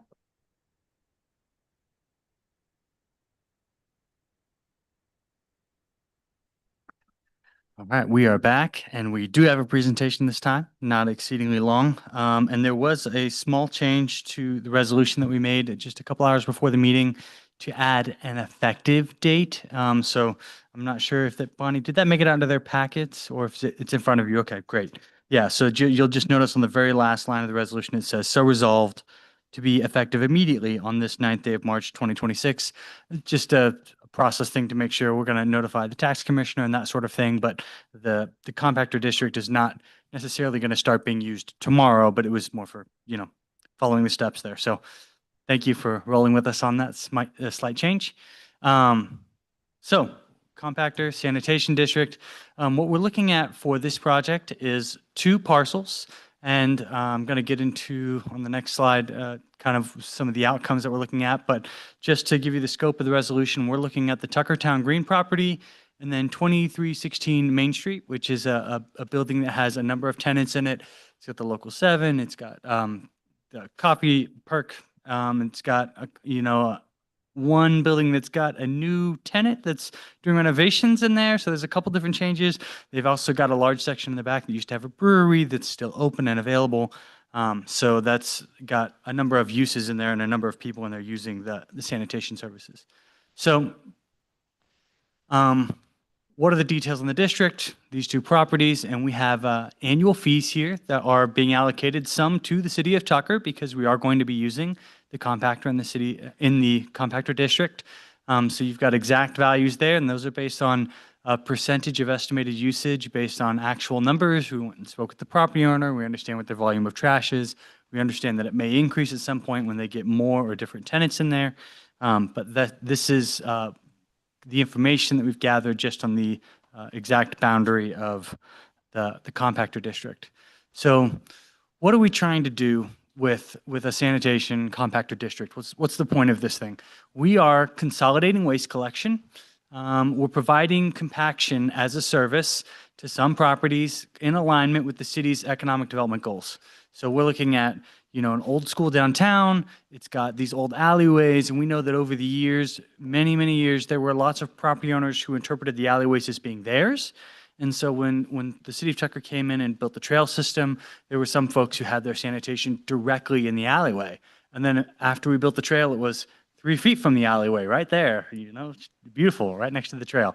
And so this is all just part of a sort of a historic picture of what Tucker is and what we have, and trying to take the things that we like the most about Tucker and then accommodate them and allow them to continue to exist without having to be, totally redeveloped in some way in order to be viable. So we're looking at increasing the sanitation capacity in historic downtown. For a lot of these businesses, they feel like they can only have roll carts. In this particular business here, they've got one dumpster and they pay for a certain level of service. They don't necessarily receive as many visits from the DeKalb sanitation as they would like. And so there have been days where it overflows. They have a really big Saturday. We have an event downtown. And then Monday morning, the trash is overflowing and it's on the ground and someone wants to walk by on the trail and then you're smelling their trash and it's all right there. So this is it's a real problem. It's finite. We can see it with our eyes a couple times a year, unfortunately. And then if they were to fill out that entire space, it would be difficult for them to get 6 or 7 day service. And so what the compactor does is it allows for a 3-time compaction. So we have a 30-yard facility that can hold up to 90 yards of waste. And so it dramatically increases the amount of waste that could be produced by a business. So instead of requiring a low refuse business, we could have 6 restaurants because there's enough capacity to allow for that sort of thing to happen. And, when we get feedback from the community about the things that people want to see, you look around and you've got folks, doing, insurance generically, not any one company in Tucker, which we love. But, that's a zero trash business, and it's convenient in Main Street because they have nowhere to put trash. And so they have a hard time finding other types of tenants to get into those buildings. So that's really the purpose, the zooming out. That's the strategy of doing something like this. And that's part of the reason why we're doing it. Starting here is because the city owns property at the park and the city was doing a construction project at the park, and we were able to lead by example with this project. We'll be able to reduce the number of dumpsters in downtown. We'll be cleaning up the trails and walkways. We'll reduce errant dumping, and we're operating within the bounds of course, the city's sanitation IGA with DeKalb County. This idea actually came from the operations, like the business side operations sanitation superintendent. So when we were looking at doing a project, he was saying, man, it's difficult for all these smaller businesses. It would be really cool if there could be a compactor here, and if Tucker could, help with that. And that was one of the early on discussions many, many, many years ago. And that it was actually an idea they promoted. And also that service runs on different schedules with different crews. And so it's actually a more reliable service on paper by measurement. They can verify that it's a more reliable service. So if you were to pay for a service 6 days a week to a small dumpster, they may only come 4 days a week, and it's just difficult to do more than that. But with the sanitation of the compactor, it runs just more reliably. So those are kind of some of the outcomes that we're focused on. And again, I'll pull the map back up here for the specifics. We're looking at these 2 properties. The city has already constructed the compaction device there at the town green. So we will be using the compactor for our own services. So when we empty the trash in the bathroom, we can throw it in the compactor. When the businesses empty their trash, they'll be able to walk down, open the door, and then throw their sanitation in there. And then if it's full, they can hit the button for the compactor and it will compact it. A couple other general things happening. Rolled up in the fee is quarterly cleanings. So that's about a little over $1,000 a year. That's based on the rate that we have with Public Works for someone to power wash for an hour with a crew of 2. And so that's what those numbers are rolled in there. So that's something we're going to be cognizant of course. And then we are having DeKalb County requires that all compactors be emptied every 2 weeks. So no matter what, the minimum level of service is 2 weeks and it gets emptied. So in the amount that we are proposing for the annual fee here, we have budgeted in 28 visits based on the amount of sanitation that we've calculated from what's currently in these businesses' amount of sanitation use. It's less than 90, so we should only need it 26 times a year. They shouldn't overflow the compactor at any point, but we've allowed for 2 extra pickups to be as part of that fee structure, assuming that there will be special events or there might be moments where there's high sanitation use. So that's all the different versions of thought and all the different things that have gone into planning the district. And then, before we implement this, we will walk out there with some of their employees, show them the correct door to enter, show them, some of the doors are not meant to open. You're not supposed to look in it while you're compacting. There's safety rules. We'll put up signage. So when we approve the resolution tonight, hopefully, the process would be that we will notify the tax commissioner and it will go on the tax bill in the fall. The tax bill is representative of a fiscal year of operations. So for purposes of this, we're effectively recuperating the cost of a fee for July 1 of this year to June 30th of next year. So passing this today does not obligate the city to open the compactor immediately tomorrow. We're actually technically not even charging fees to them for that service until July 1. So we may open it up to them sooner, but that would be more on a trial basis to make sure everything runs the way we want it to, make sure the signs are clear, give them time to cancel their service with DeKalb County for their individual dumpster, all of that. So it's an on-ramp, and this is going to be a little bit of a process, just that it'll be our first time doing it. So there's a lot of communication, a lot of connecting with people, but that's those are some of our next steps that are going to be happening. We've got plenty of time to get out there and make sure we're communicating well. And at the end of the day, you've got, a teenager taking out the trash in a business. And so you just want to be really careful about how you communicate with folks,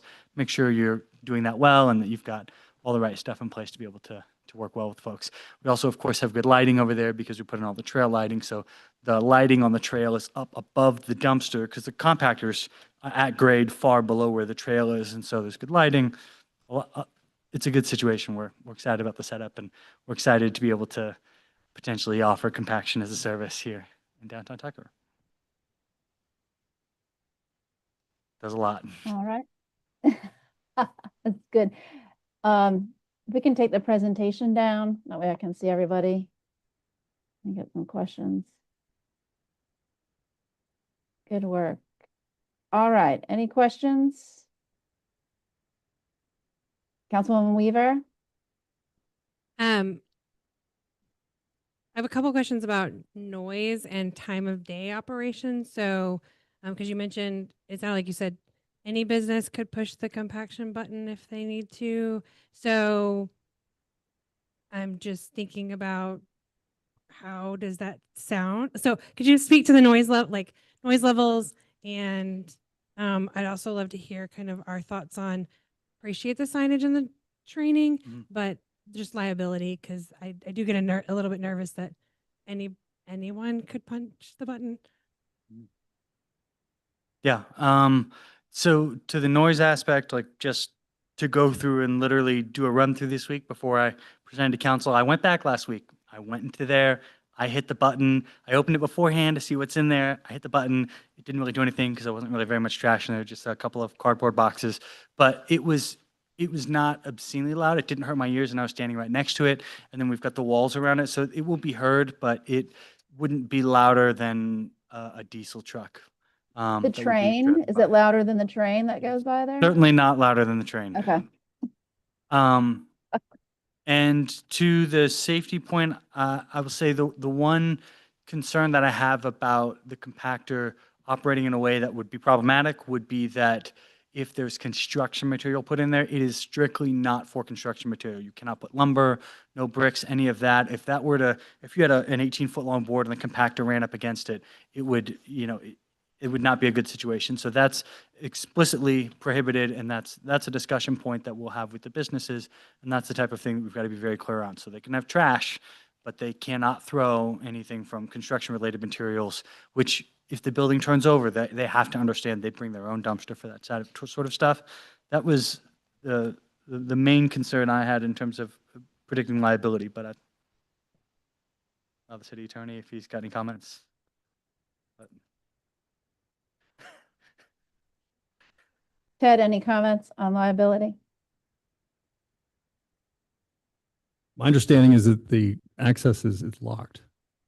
There's a lock to get into that area. Is that not right? It's not locked right now because it's not being used right now. So the goal was to have a number pad on the side, which is not present there because we don't have the internet access, one thing at a time. So we're gonna have the number pad on the side to click in, and then when you go and you pull on the front of them, you can always just like lift lift the gates on the front. So we'll have to work with the Cab County if they have a locking system. But most of the time, compactors and dumpsters don't have a fully locked and closed system. It'll be locked on a side door. And then if someone has the gall to go over and unlock the full doors and swing them all the way open, that's usually, I mean, the sanitation folks do that. So we could talk with them about whether they can lock the front locking gates. But they do sit in a lock mechanism in the ground, but it's not like a foolproof prevention method. It's just closed. Well, generally speaking, sanitation is a fundamental governmental service for which the city would enjoy sovereign immunity. Not that we want anybody to be hurt, but I don't think we have much exposure if someone breaks in and gets hurt with the city's trash compactor. Micah, that brings up a great question. Councilwoman Weaver, in Norcross, they have the punch pad on their compactor because I have a friend who owns a restaurant down there. And business owners are given unique punch codes because they have several more businesses that use it. So when someone does something to mess it up, sometimes they can track what business it was. And so, and also you're certain on the businesses who are paying for it to use it are actually the ones that are using it. So, what are we doing about that? Yeah, we talked about a number of programs in that area. So one of the other projects that's been moving around that I've talked with you guys a number of times about over the last year is downtown Wi-Fi and potentially security cameras. So having Wi-Fi and security camera at the park along the trail there would be a way that we'd be able to visually verify data for a certain number of days. We could go back and review and see who went in and at what time if something were to break. And that was something that we expected. Frankly, if that wasn't going to be the case, we would put a security camera strictly on the compactor area, on this compactor area and any other that might exist. We would want to have a visual of that and have a visual record. So that's something that will come into place. The question of whether it's going to be a priority to do right now or whether or not it could be part of a bigger picture project that could potentially happen in the next couple of months is a fair point to think about in the meantime. But we were expecting to do a keypad with that login. In this particular site, the nuance is a little different because we are taxing the property, and this property has 6 operators, or up to 6 operators, I guess, depending on the number of units and how many people are in there. If we were to do a different site somewhere else in downtown, every property would likely be a different business. And so in this case, we could use one code because it's all going to one property. In another scenario, we would use multiple codes because we do want to keep track of the different properties' actual use. Part of the ordinance is to establish what the fee is for the year, but that amount could be amended year to year. So if there was, again, in a different situation, if they were to change one type of business to a restaurant use and they triple the amount of trash, then yeah, we would use the keypad and we would use our eyes and our own visual evidence to judge that the percentage use of this business has increased, and then we'll go back and we'll adjust the billing rate. So it's both of those things. It is the keypad, depending on how we use it in this situation, and then also wanting to have a camera over the site as well. Okay, yeah, and we know there's a lot of illegal dumping happening in DeKalb, so I just want to make sure that we protect the compactor too, because those are expensive. All right, any other questions? I just wanted to make a comment. That's okay. It was so comprehensive, and I know you've put a ton of work into this. And I know you even mentioned this has sort of been an ongoing project for many, many years. I think I was hearing about this a year or two before I was ever even thinking about running for office. And I was thinking about Council Member Michelle Pancava. I know she worked on it and mentioned her earlier today. So I just want to congratulate you on just such a comprehensive and all that worked with you on this, because I really love the opportunity here to, I mean, I'm just thinking about, as we were discussing noise earlier, just to have only 28 days that they're coming down, that's going to help, with the noise pollution. Because as you gave me that visual of, trucks pulling in 4 times a week potentially, or something like that, having to pick up frequently. And we know what that area looked like before, and it's beautified. It speaks to the quality economic development that we're working on, the beautification we're working on. And I just think that in some ways you could look at this as a little thing, but it's not. It's a really big thing. And I appreciate all the work that you guys have done on it. All right, we've got a public hearing on this, correct? So let's go ahead and open up the public hearing for anyone who is here to speak in favor of this resolution.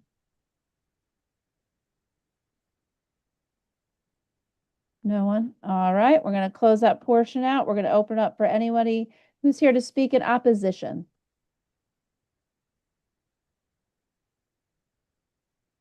And seeing nobody, all right, we're going to close that public hearing out. And let's take a motion. I'll make a motion to approve resolution R2026-03-09 for an updated resolution for the date effective immediately, 9th day of March, 2026. I second that motion. All right, very good. Any discussion on the motion? Councilwoman Schroeder?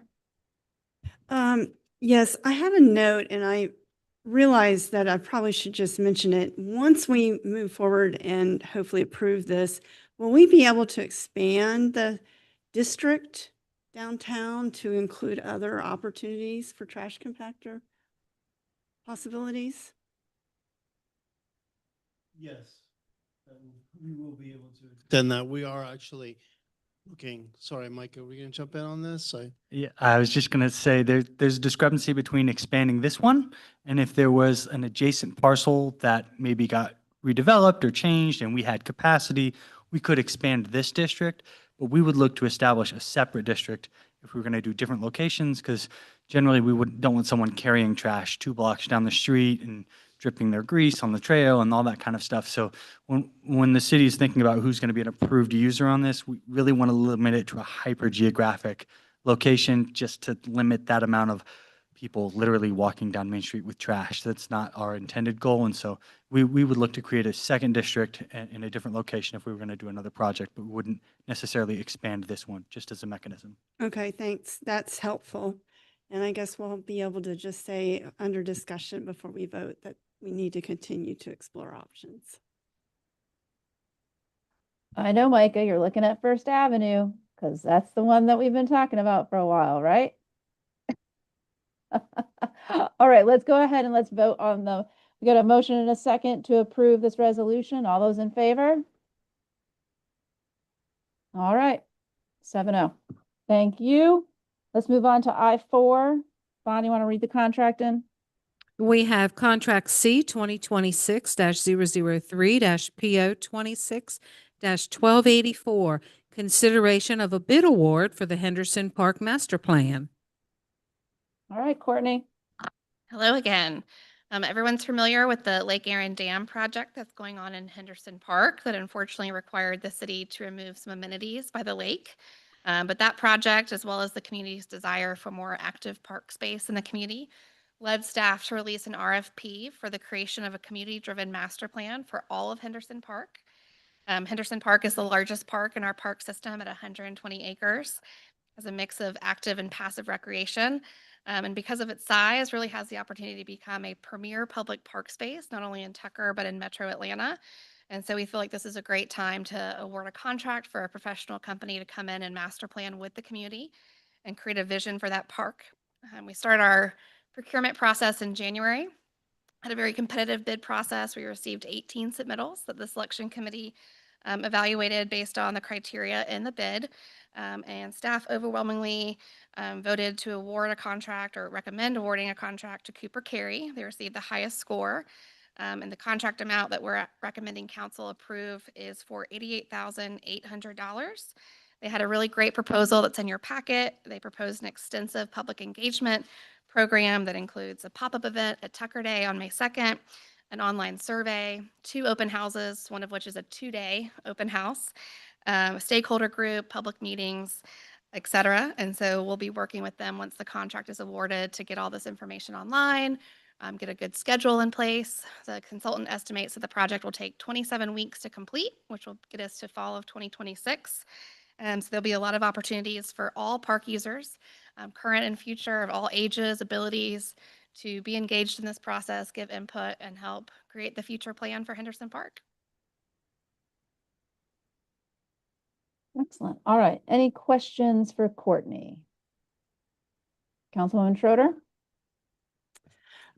First of all, this is really good news for the park and important next steps. I'm curious about whether or not we're going to have a survey involved. I thought it mentioned that, but I wasn't quite sure, and how that will address some of the usage questions that we have. There is an online survey included in the proposal, so we will be doing that. It can have a variety of questions, and we're definitely open to any input you guys have for those questions. We'll be relying on council as well as a stakeholder group and the consultant to help draft that.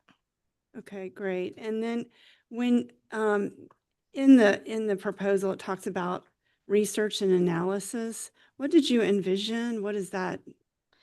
So there's several plans that we've asked the consultant to look over. And so that'll be part of the first step, is looking at the park's master plan, the park's master plan update, understanding the park system as a whole. They've also proposed a series that they're calling Hike Henderson, which they're actually going to, put on their hiking boots and get out there and learn about the park one-on-one in person.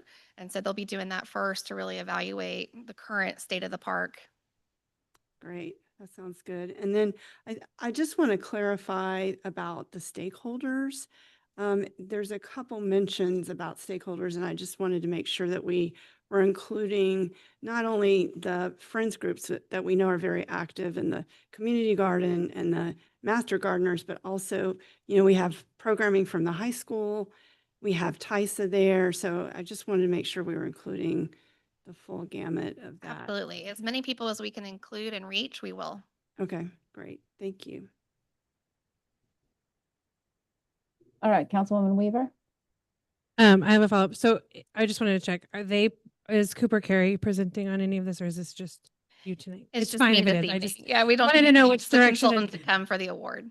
Okay, I have some additional follow-up to Councilwoman Schroeder's questions as well. One about the stakeholder group broadly.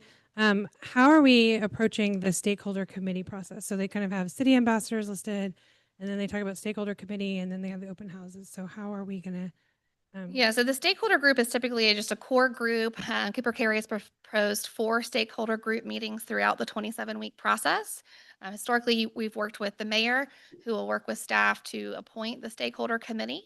And then that group will work with council and staff to, do the whole plan and do the community engagement. I'll be reaching out. Just know that. I'll be reaching out for recommendations on that from all of you. Along those lines, they mention a couple things, and I just want to make sure I'm clear on them. So they mentioned specifically a call out set of meetings for neighbors of the park, and I'd love to get clarity on how they, again, it doesn't have to be right now, but how they will define neighbors. So is it shared property? Is it, across the street? Obviously, like, it is like our large park, but it is situated within a lot of neighborhoods in some ways. So what's their mind about, like, how far that neighbor definition would be? We have not gotten that far. We were waiting for the contract to be awarded, but I know they're open to any suggestions we have. I was looking at it the other day, doing a 500-foot list like we do for public hearings. Staff is working on our internal kind of public participation process. So I think it's more than just the person that immediately abuts it. 500 feet would be a good rule. Yeah, that's absolutely helpful. I would love to know a little bit about their experience working with inclusive co-design processes with people with disabilities. Thinking in a couple of ways. One, Hike Henderson, great idea. We know that some of our Henderson properties are not particularly accessible, and so kind of a balance for that. And I know that has been a big desire from the community, is to have, in particular for things like playgrounds, but also like more passive play spaces, all kids being able to be involved in what those things look like, but in particular for those that have disabilities, them really being able to be a part of the vision for that. And so I'd love to just have a little bit more additional examples from what they shared Okay. around the inclusive process. I can definitely get that for you. I will know that the Hike Henderson is in that research and analysis. That's not necessarily being done with community groups. Okay, they said they were going to publicize it, and like, so that I was Okay. just trying to, I mean, I picked up on that it was them, but it also was like, we'll invite the community to go along with us. And so I just wanted to name that. Yep. I will definitely, I'll follow. How up we with do them that invitation. tomorrow. Yeah, no, those are great points. I mean, it's a wonderful park, but there is lots of topography, which makes accessibility a challenge.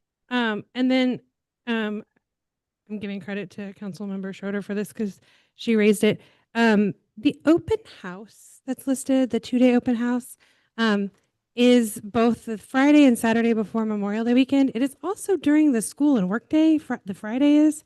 So I think, given especially the conversations we've been that are coming up about the community, the school community's desire for the city to be, play an active role. I think if there is any way to not just partner with the friends groups, but maybe each of the 5 PTOs for the elementary schools, think about how to engage like the STEM kids at the middle school and high school. In maybe it's not the open house when this is planned, but maybe they can do something separate as part of the stakeholder engagement. But I have concerns about, oh, well, we're open 8 to 5 or 9 to 5 and on a Friday, and that's when a lot of people work. And they have a great plan that's laid out. About engagement, but I just want to make sure that people can actually like make it to. Absolutely. Yeah, no, they tentatively planned that for Friday, May 22nd. So we can definitely have them move it to be after Memorial Day weekend. And then we can try to find a way to work with the schools, even though they won't be in session during some of that planning. And then my very last question is on task 4, they mention a community center, and I'm not sure if that was a copy over or that was something that is in one of our master plans that I haven't gone back and looked at closely recently. Yeah, so given the size of the park and the opportunity to create this master plan from scratch based on the community's vision, one of the objectives was to evaluate the potential for some type of community center to be built within the park. So that's going to be one of the questions in that survey and other forums is, would you support part of this park being turned into a community center? If so, what size? And then that will kind of determine whether or not it is included or not. There is an option for an alternative second master plan, should there be a mix of emotions about that. We don't want that to be a dividing point. And so we're just going to see what the community has to say as we go through the process.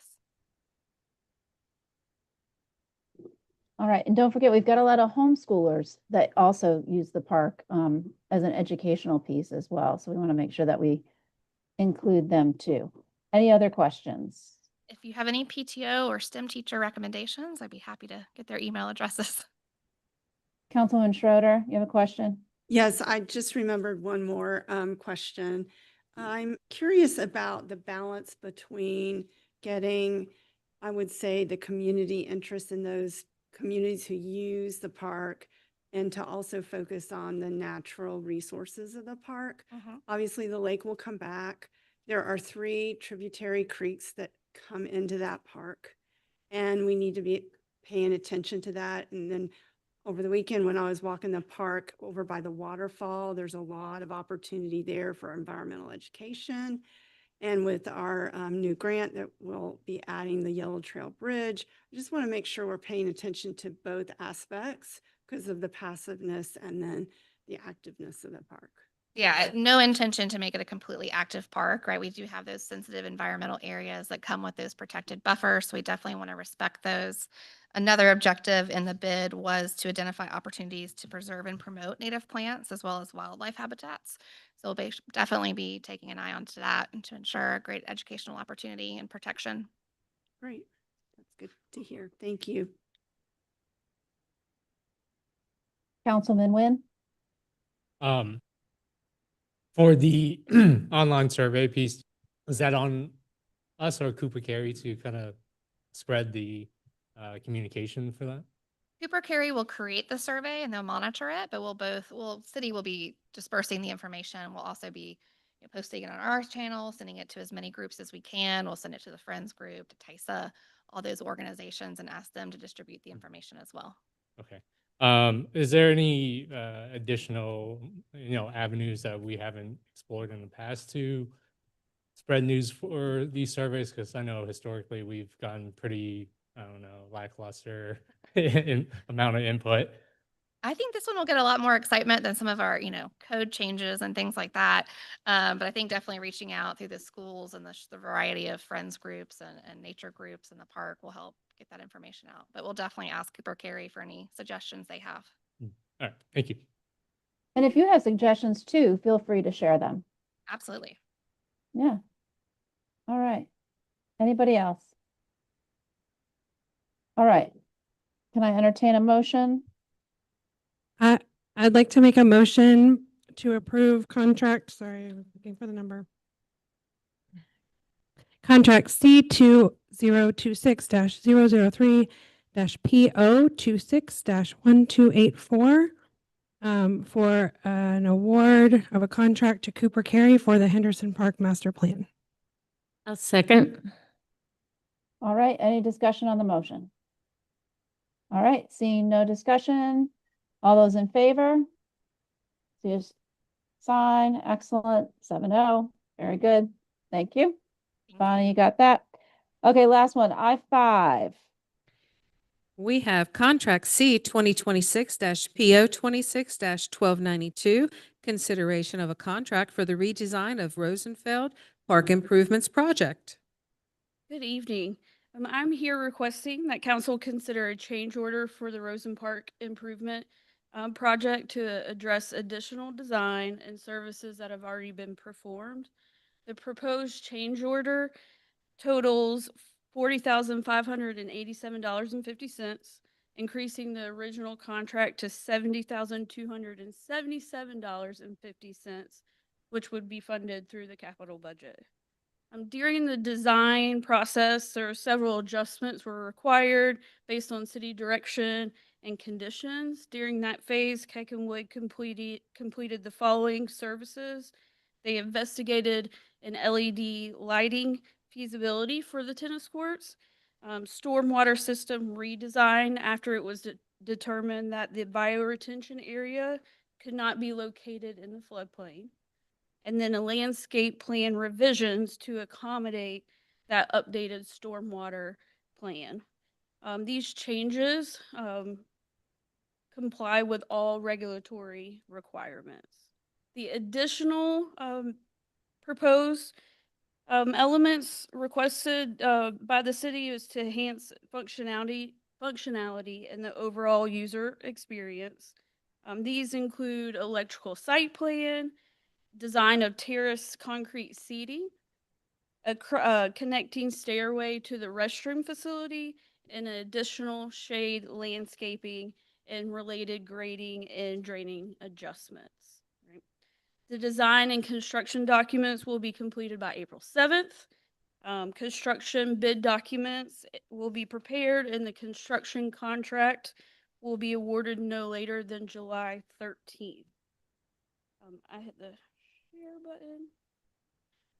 Okay, so I provided maybe a couple, I gotta scroll. Okay, a couple pictures of our current seating area and stairs to the bathroom. As you can see, the current seating area is aging and poses some safety concerns, and we ultimately want to put the amenity back in place for our users. This is the current rendering from the services already performed. The bioretention pond was over on the right where the floodplain is. It was moved along Glacier Ave between the road and the parking lot, and with landscaping around it. There's also the swales with the inlets at the bottom. And the new additional services, the terrace seating, they're going to look over to the left to put one at most two seating terrace seating ledges and the stairs up to the bathroom. And then again, maybe. This is the project timeline. If approved tonight, we'll give a notice to proceed to Keckenwood. They have until April 7th. Internal staff will review their documents and have a 2-week period. Then we'll release the bid by May 12th and then for award by July 13th. Any questions? Go ahead and take that down so I can see some hands. Thank you. Councilwoman Reese.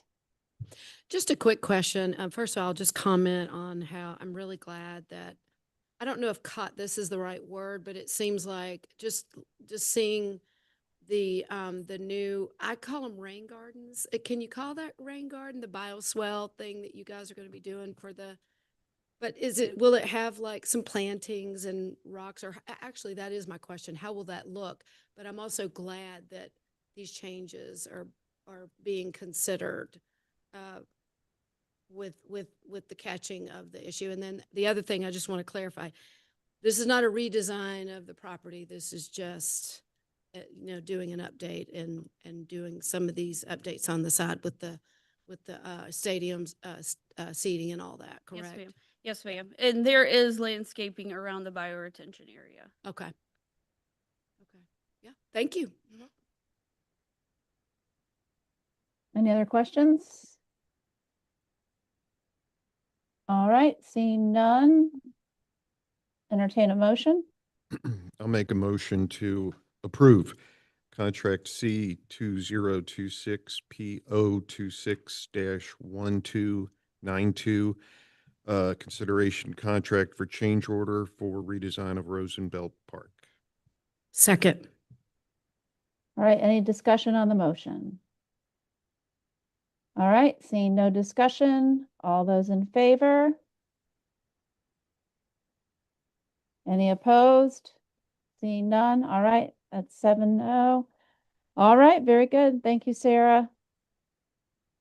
We've got mayor and council comments. I first want to say thanks again for entertaining me up here. Appreciate that, and appreciate Councilwoman Reese, Mayor Pro Tem, for stepping in and helping with all of that. And I also want to say that we share our sincere condolences to you on the passing of your mom, and appreciate you coming in today and stepping up on that. But we're going to be holding you close to our hearts in prayer as you move through this week. So know that we are here for you. Any other comments? Go ahead, Councilwoman Schroeder. So I think today is 10 days away from the first day of spring. And I have been in the park the last 2 weekends at Henderson, and the Citizen of the Month, I think, has been shared through socials. And my friends Maddie Garrett and Steve Cook are Citizens of the Month, and they are stepping out of their hats at the garden. They've served 15 years, one as the finance treasurer chair and the other as the maintenance chair. And I hope that you all will read it and let them know how much you appreciate them.